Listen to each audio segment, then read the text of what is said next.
어느 술주전뱅이가 있었습니다. 술독에 빠져서 아이들에게 장난감도 한번 사준 적이 없습니다. 집에 들어오게 되면 집안 살림을 부수고 거들내는 술주전뱅이였습니다. 그런 그가 예수님을 영접하고 성령의 사람이 되었습니다. 그래서 술 친구들은 늘 비웃었습니다. 그러면서 이런 말을 했습니다. 예수님께서 물을 포도주로 변화시키셨다는데 자네는 교회 다니면서 그것을 믿는가라고 했습니다. 그때 그가 하는 대답은 내가 예수님께서 물을 포도주로 변화시킨 것을 직접 보지는 못하였다. 그러나 아주 분명한 것이 있다. 우리 집에 맥주병들이 이제는 장난감으로 바뀌었다. 우리 집에 소주병이 떨어지지 않았는데 우리 집에 이 소주병은 저금 통장으로 바뀌었다. 하나님께서 나를 이렇게 변화시켜 주셨는데 물이 포도주로 변하는 것은 뭐가 그것이 대수겠느냐, 이렇게 말하였다고 하는 것입니다. 변화의 기적을 말하고 있는 것입니다. 그래서 오늘은 변화의 기적이라 이런 제목으로 여러분들에게 말씀을 드리려고 합니다. 영국에 버전 그룹이 있습니다. 이 탄생 배경이 아주 신비롭습니다.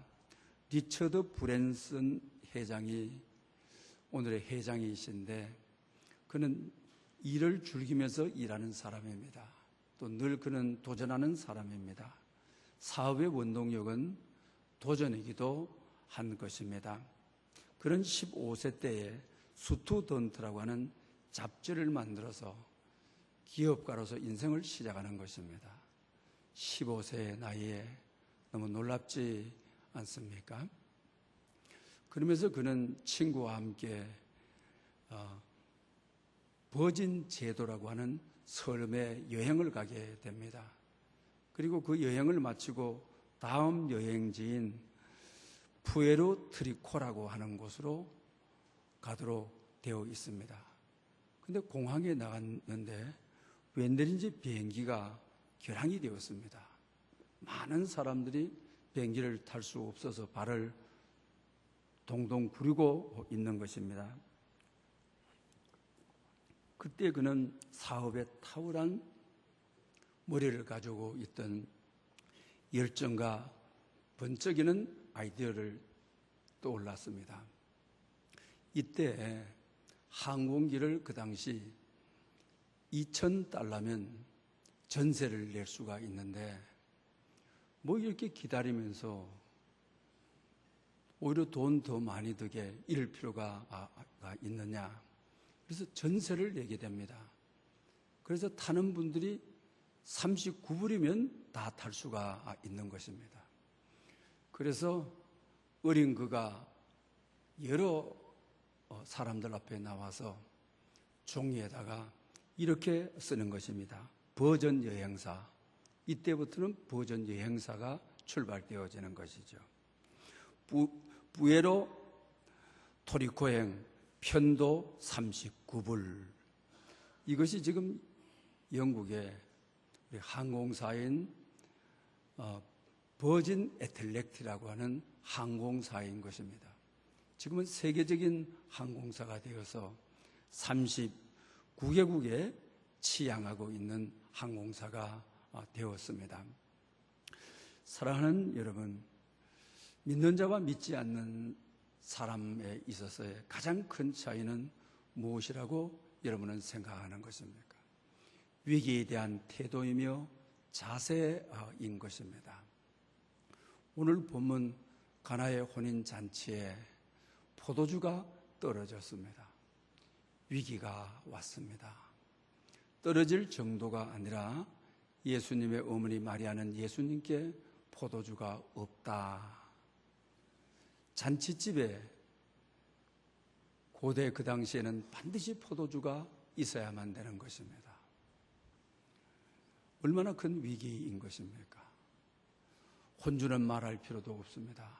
신랑 신부는 손님들을 모셔놓고 이 어떻게 해야 된다는 말인 것입니까? 당황을 합니다. 그러면서 오늘 본문은 주님께서 어떻게 이 문제를 해결해 나가는지 오늘 본문을 통하여 우리가 생각하고자 합니다. 가나의 혼인잔치, 어떤 신학자들은 이렇게 말합니다. 요한복음 1장이 끝날 때 나다나엘의 이야기로 끝나게 되죠. 그리고 나다나엘은 고향이 가나였던 것이죠. 그래서 나다나엘의 장가가는 날이었을 것이다, 이렇게 추정을 하고 있습니다. 일리 있는 이야기라고 생각이 되어지는 것입니다. 가나의 혼인잔치는 우리가 너무나도 잘 아는 이야기인데 또 여러분들 설교를 많이 들었을 것입니다. 그러나 오늘 말씀드리고자 하는 것은 익히 우리가 아는 분야는 말씀을 드리지 않고 우리가 놓치기 쉬운 부분만 좀 추론해서 오늘 포도주가 필요한 시대, 포도주가 떨어져서 없어진 이 잔치에 하나님이 회복해 주는 그 내용을 오늘 본문을 통하여 우리가 해답을 얻고 또 본문 속으로 우리가 연대하고자 하는 것입니다. 포도주는 우리가 잘 아는 대로 성경에서 기쁨을 말을 하게 되어지는 것이죠. 그래서 오늘 우리 시대를 보면서 열대야가 지금 27일째입니다. 한 달을 넘어가고 있습니다. 말복이 지났습니다. 처서가고 왔습니다. 간밤도 여러분 얼마나 덥게 생활을 하셨습니까? 온통 우리 사회는 기후적으로도 짜증입니다. 그리고 또 슬픔입니다. 또 뿐만 아니라 오늘 이 본문 가정처럼 우리 사랑이 떨어지고 사랑이 식어지고 사랑이 없어지고 또 가정의 기쁨이 없어지고 웃음이 없어졌을 때 그는 가정이라고 할 수가 없는 것입니다. 오늘 우리 가정들이 시장을 보러 가거나 기타 우리가 활동을 하는데 얼마나 많은 어려움이 있습니까? 부족하다, 떨어졌다, 없다. 이 이야기는 오늘 우리가 하루하루 겪는 우리의 고통이기도 한 것입니다. 뿐만 아니라 교회 공동체도 마찬가지인 것입니다. 부족하다, 떨어졌다, 없다. 이것은 우리에게 기쁨을 앗아가는 것이고 또 혼례잔치에 있어서의 기쁨을 앗아간다는 것.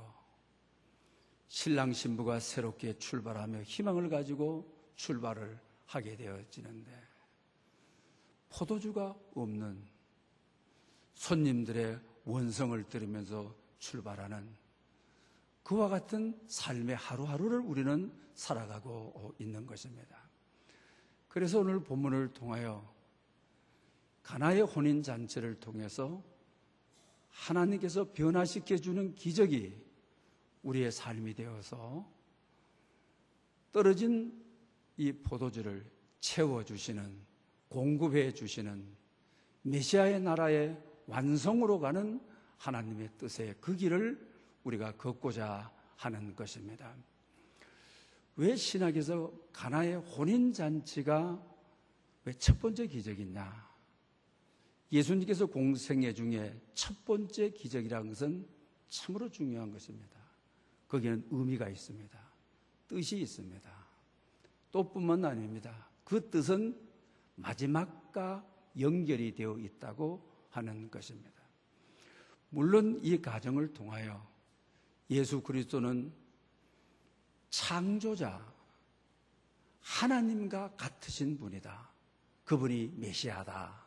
첫 번째 기적은 인류를 구원하실 메시아다. 죄인들을 새롭게 창조해서 하나님 자녀되게 하실 분이다. 첫 번째 기적을 통하여 이런 메시지를 주고 있는 것은 분명합니다. 그 다음에 이제 두 번째의 의미를 우리가 생각해 본다고 한다면, 주님께서는 가정에 초청을 받으셨다. 가정을 귀하게 여기신다. 가정을 사랑하신다. 또 결혼을 위해서 첫 출발을 하는 혼례식장에 주님이 오셨다.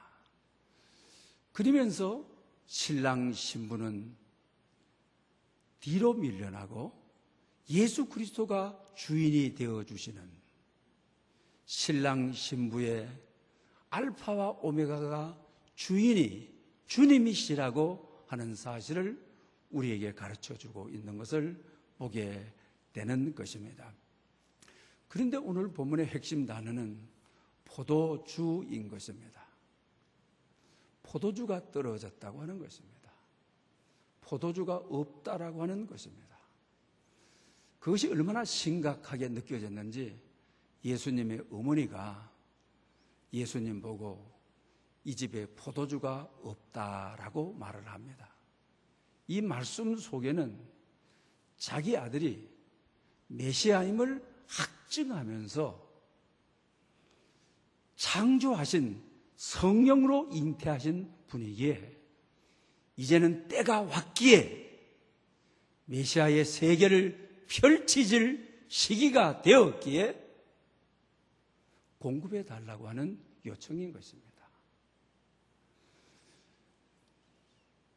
그리고 성경에 보게 되게 되면 남자가 장가가는 날 가장 기쁜 날인데 슬픔이 없는 날이어야 된다라고 말을 합니다.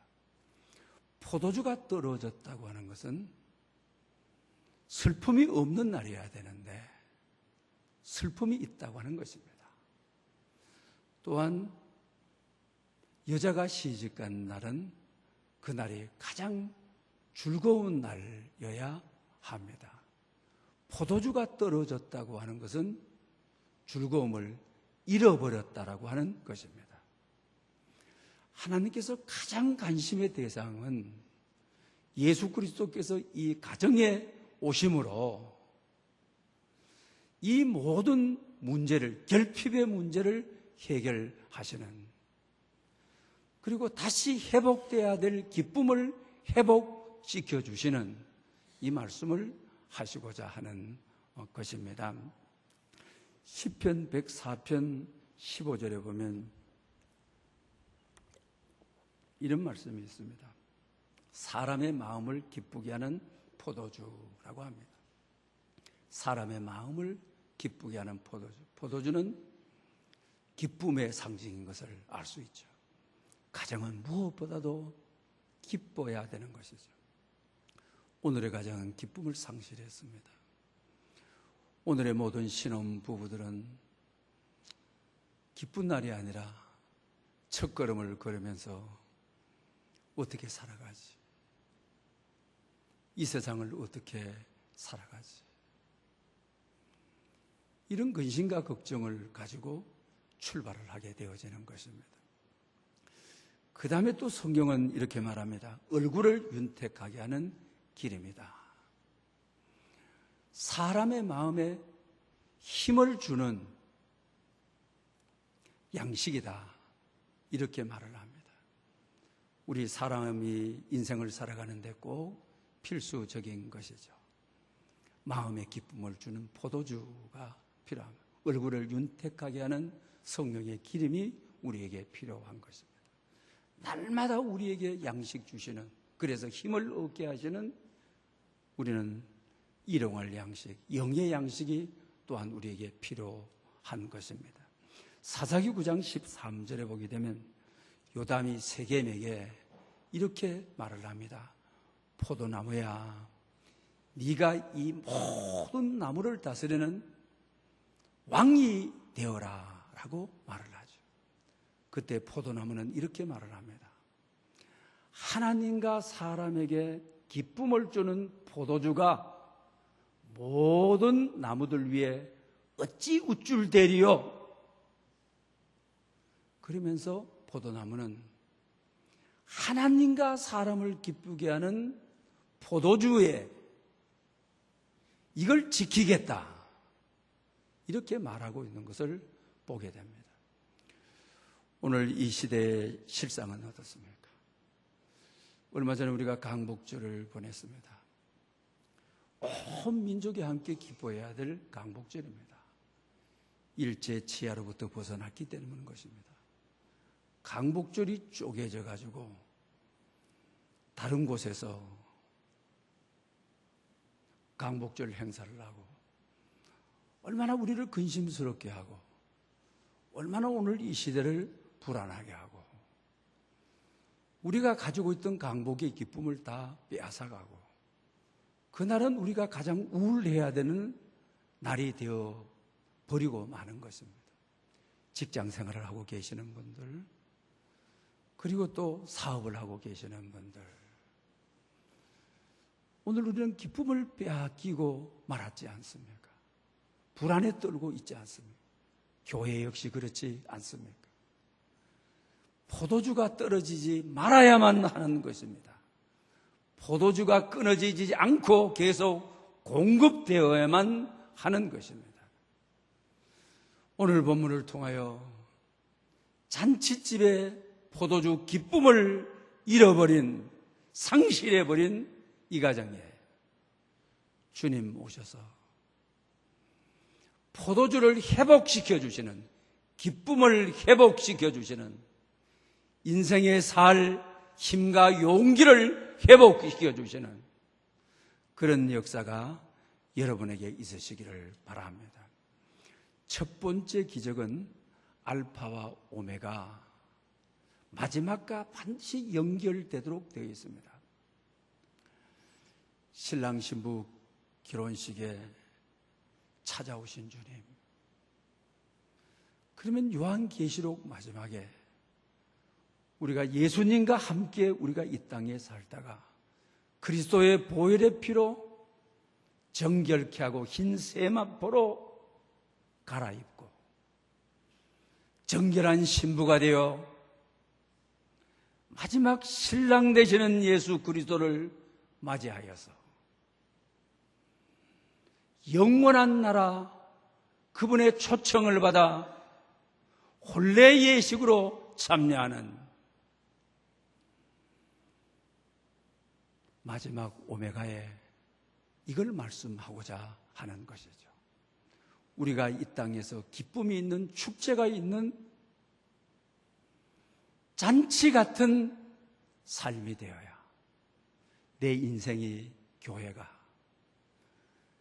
그리고 주님하고 동행하며 살다가 마지막 날 신랑 되신 예수께서 아픔도 없고 근심도 없고 죽음도 없고 이별도 없고 결핍이 없는, 모든 장애인들이 자유함을 얻는 불완전한 인생들이 완전하게 변화받는 그 혼례식에 우리를 초대하는 하늘나라 혼례식에 기쁨이 다시 회복되어지는, 완성되어지는 그런 역사를 우리에게 말하고자 하는 것입니다. 그러므로 여러분, 잃어버렸던 기쁨, 잃어버렸던 은혜를 오늘 이 시대에 다시 되찾는 여러분에게 은혜가 있으시기를 바랍니다. 그리고 오늘 본문을 통하여 신학에 있어서의 첫 번째 기적은 물이 포도주가 되는 것이죠.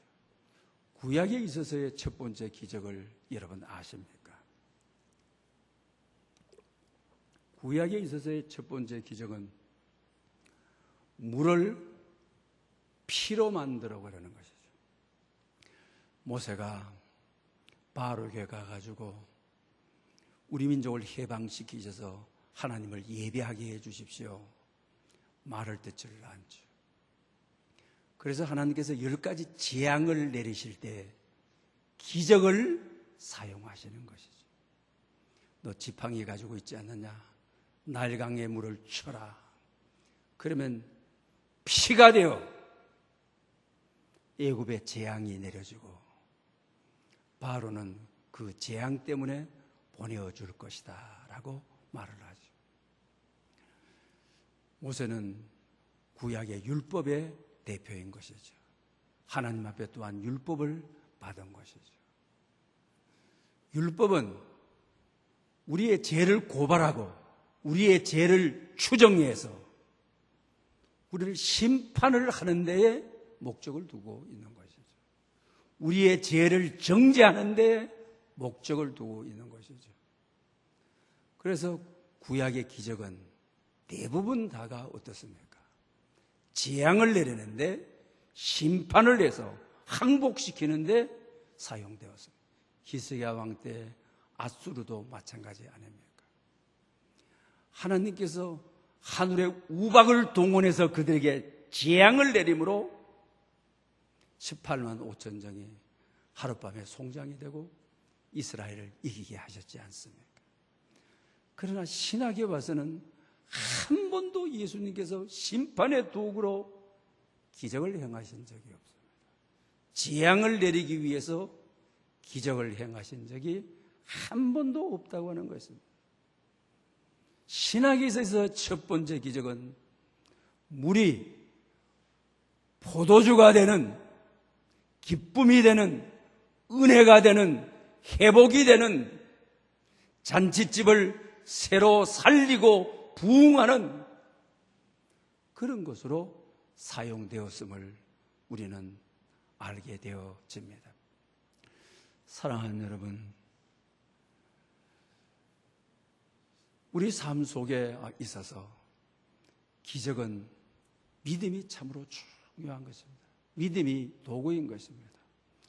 오늘 본문에도 끝나가서 제자들이 믿었다라고 하죠. 기적은 믿지 않는 사람에게는 절대로 일어나지 않는다고 하는 사실입니다.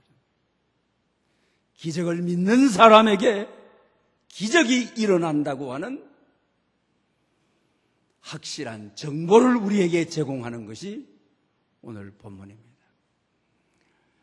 이스라엘 민족이 출애굽할 때 만나를 내려주시고 그 다음에 고기가 먹고 싶으니까 모세에게 와서 뭐라 그래요? 애굽에 고기 불가마 곁에 있을 때가 좋았다. 원망하고 불평하고. 사랑하는 여러분, 물이 포도주 되는 기적은 오늘 보면 전체의 믿음이 도구가 되어야 됩니다. 기적을 믿는 사람에게는 기적이 따라오도록 되어 있습니다. 우리 교회도 마찬가지죠. 정말 중요한 위치에 있는 분들은 그분이 기적을 믿지를 않으면 그 부서는 소멸하는 것입니다. 오늘 현대 많은 분들이 그러죠. 얼마나 이성의 시대인데, 과학의 시대인데 기적을 믿느냐? 어떻게 물이 포도주가 될 수가 있느냐? 이럽니다. 믿지 않기 때문에 믿지 않는 곳에는 기적의 역사가 나타나지 않는 것입니다. 여러분의 삶에 결핍이 있습니까? 여러분의 삶에 오늘 포도주가 떨어진 분이 계십니까?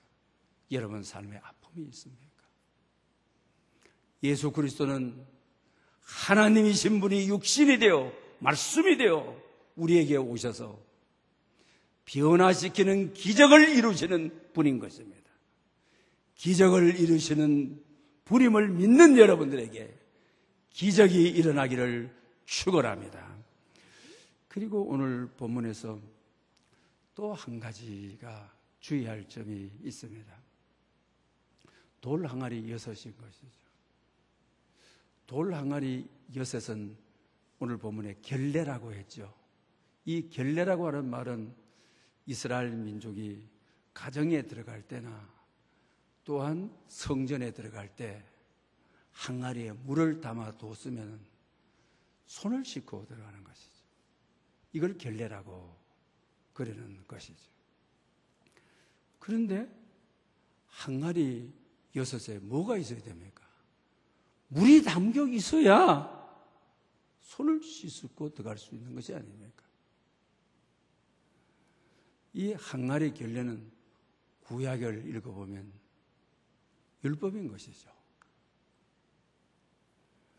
다시 말하면 율법은 형식 아닙니까? 항아리라고 하는 형식은 있는데 그 안에 들어 있어야 될 물이 없습니다. 씻는다고 하는 것은 그리스도의 보혈로 씻어내는 복음이 없습니다. 그 안에 은혜가 없습니다. 그 안에 생명이 없습니다. 그러니 이들은 빈 항아리만 갖다 놓은 것이죠. 어쩌면 저희들도 구약 율법의 안식일을 지키라 하니 빈 항아리로 우리가 예배 속에 앉아 있습니다. 우리 안에 예수님이 없습니다. 우리를 정결케 하는 물인 예수 그리스도의 보혈의 피가 없습니다. 우리를 씻고 깨끗하게 하는 성령의 물이 우리에게 없습니다. 어쩌면 혼인잔치집인데 물을 넉넉하게 채워야만 하는 것입니다. 아기까지 채워야만 하는 것입니다. 고고학자들 가운데 이것을 연구한 분들이 있습니다. 두세 통 든다고 했죠. 오늘 본문에 보게 되면 항아리가 6이라고 했죠. 6은 율법을 상징하는 거죠. 7은 완전수를 말을 하는 것이죠. 그런데 8항아리가 되게 되면 120갈론이라는 것입니다. 120갈론은 70가족을, 70명이 아니라 70가족을 마실 수 있는 물이라고 하는 것입니다. 엄청난 물인 것입니다. 그런데 물로 채우지 않는 형식만 가지고 있는, 오늘 또 예배하러 왔지만 율법적인 형식만 가지고 있는 바리새인들처럼, 사두개인들처럼, 예수의 생명 없는, 그리스도의 십자가의 보혈 없는, 감동이 없는, 그저 앉아서 의미 없이 졸고 의미 없이 시간을 보내는 그런 분은 아닌지. 잔치집에 빈 항아리가 웬 말인 것입니까? 오늘 본문을 통하여 우리가 기쁨을 회복하기 위해서, 우리의 삶의 생명의 회복이 되기 위해서는 반드시 물을 채운, 복음으로 채운, 예수 그리스도로 채운 항아리가 될 수 있기를 여러분들에게 축복합니다. 제2차 세계대전 함부르크에서 17세 소년이 군대에 징집이 되어지게 됩니다. 함부르크에 폭탄이 떨어지고 자기가 살고 있는 주위가 전부 다 잿더미가 되고 말았습니다. 그런 가운데 군대에 징집이 되었으니까요. 그리고 바로 전투에 가게 되어지는데, 그 당시에 연합군에 의해서 포로로 입대한 지 얼마 안 돼서 잡혀가게 되어지는 것입니다. 그리고 포로 생활을 너무나도 어린 나이에 힘이 들었습니다. 그런데 자기 자신은 영국이 주도하는 연합군의 포로로 잡혀가게 되어서 영국과 벨기에 내에서 포로 생활을 합니다. 힘든 생활 중에 미국 군목 되시는 분이 신학 성경하고, 그리고 자기에게 시편이 담겨져 있는 성경을 선물로 해 주었습니다. 그런데 포로 생활 중에 그 말씀은 너무나도 감동적이었고 아주 꿀맛이었습니다. 한 소절 한 소절이 어린 나이 포로 생활 속에서는 힘이 되고, 17세 이 소년이 예수 그리스도를 인격적으로 만나게 되고, 또 하나님의 자녀가 되어지는 것입니다. 그러면서 포로 생활을 경험하면서 희망이 있는 사람들은 살고 희망이 없는 사람들은 죽어나가는 것을 자기 눈으로 똑바로 관찰하게 되었습니다. 그때부터 자기 자신은 생각하기를 마음으로 아주 다짐하게 됩니다. 성경을 읽으면서 하나님이 우리와 함께 하시는 하나님이다. 임마누엘의 하나님이다. 이것이 성경의 가장 핵심적인 소절이고 또 핵심적인 언어라고 하는 것을 압니다. 그러면서 자기 자신은 하나님이 나와 함께 하신다면 내 미래에 대해서도 분명히 함께 하실 것이다. 그리고 나서 포로 생활에서 해방이 되어집니다. 그러고 나서 신학을 가서 공부를 하게 되죠. 그래서 희망의 신학을 체계화시킨 위르겐 몰트만, 신학을 공부하신 분은 볼트만을 모르는 사람들은 없는 것이죠. 그러면서 그는 종말론이 자기 인생의 모티브인데요. 이 땅의 종말이 세상이 다 파괴되어 버리는 절망의 세계가 아니라고 하는 것이죠. 종말은 하나님의 나라가 완성되는, 하나님의 뜻이 완전히 이루어지는 희망의 나라, 물이 포도주가 되는 혼인잔치의 나라. 그래서 성경은 마지막 요한계시록에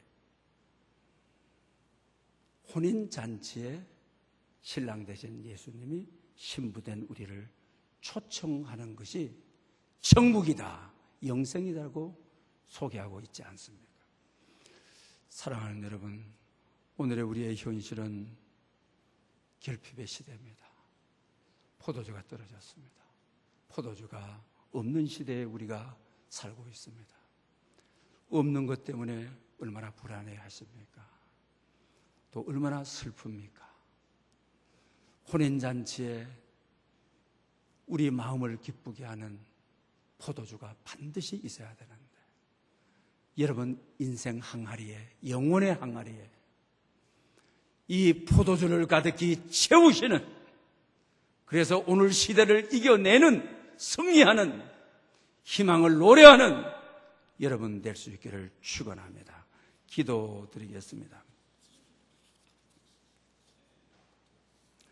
가장 좋은 것을 주시기 위하시는 하나님 아버지, 우리 사회, 교회, 성도의 가정이 포도주가 모자라 잔치집같이 기쁨을 상실하였습니다. 많은 괴로움과 짜증으로 가득 찬 사회에 살고 있습니다. 예수님께서 이런 공동체 속에 물을 포도주가 되게 하신 것 같이 우리 사회, 우리 교회, 개인의 가정 속에 기적을 베풀어 주시옵소서. 믿음이 기적의 도구가 되게 해 주시옵소서. 순종의 변화의 기적을 일으켜 주시옵소서. 마지막 날 천국에 가서 예수 그리스도를 신랑으로 맞이하는 신부로서 우리가 함께 최상의 기쁨과 포도주를 예수 그리스도와 함께 마시는 날이 오게 해 주시옵소서. 주여, 우리의 기도에 속히 응답하시옵소서. 예수님의 이름으로 기원하옵나이다. 아멘. 주신 말씀을 생각하면서 찬송가 136장을 드리겠습니다.